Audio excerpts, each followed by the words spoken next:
And I'll leave you with this brilliant photo that has been sent in by Ross Scanlon from Hervey Bay in Queensland. Now, this is the recent full moon that we saw, and he actually took a few frames and said that he managed to capture one with a flying fox across the moon. So it's an extraordinary photo. Keep them coming in. Oh, I smell a rat, Mags. Yeah, I don't believe it. I think Ross is probably a wonderful person, but do you reckon that's real? It may not even be Ross. You know, he's got a book. He or she have got a picture out of a book. I'm believing this.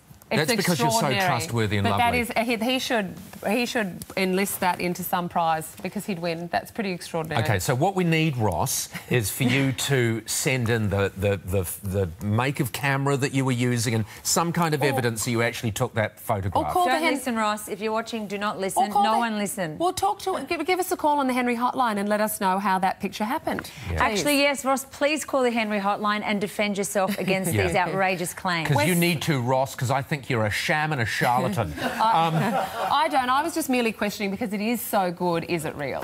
Yeah, all right. Talking of sham, and actually, if you are a photographer and you think you've done better than that, you know, send your photos in and we'll criticise those. Talking of sham and charlatan... Very much, Magdalena. Actually, we've got some word on a photo that we showed you the other day too, you know, the bat flying in front of the moon. Anyway, we've had feedback on that. I called the guy a crook, basically. Waiting for the rain. But he's got got a gorgeous photo. That is a lovely... Actually, our photos have bucked up no ends, haven't they? Yeah, they have. Lately. And I really like... It's such an Australian photo, isn't it? Yep, and I'm glad to see the dog is registered. All right, talking of photos, you will recall the other day this photo. And we showed this photo and Magdalena congratulated Ross Scanlon, whereas I suggested that Ross Scanlon was a sham and a charlatan and that, in fact, he had just cut this out of a magazine or something like that. It does really look too good to be true. It does. It's just too good to be true. And he should have taken it as flattery, but oh no, Ross didn't. In fact, I have a missive from Ross now.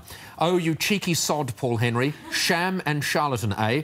The pic I sent you of the moon was one of hundreds, cue other photographs, I snapped that night. Just to prove it, here are some of the ones also with bats I'd taken earlier that didn't make the cut. One of the things that I said to try and prove that the man was a sham and a charlatan is, so tell us what sort of camera it was. Well, he's done that. The camera is an Olympus E5 with a 300mm lens. All right, smarty pants. Sounds technical. Yeah, it does. We are huge fans of breakfast, or at least we were. You made that up. I did. He says they're huge fans, but he didn't say, or at least they were. Anyway, Ross, congratulations. That's all I wanted. I just wanted you to come clean, and you have. And Isn't you're it a very good photographer. fantastic that he replied? He sent me an email too, just to make sure. And he said that he'd called the Henry hotline to explain as well that he wasn't a sham or a charlatan, as you described him. And you know what, Ross? I have a personal message for you. I think you are an absolute legend. Thank you so much for standing up to the mean Paul Henry. And if we had a Hall of Fame, you would be in it. It is, I have to tell you, a very good photograph. In fact, the whole series of photographs are very good. So keep sending them in, Ross. And from now on, I will probably believe you. Just very quickly, it's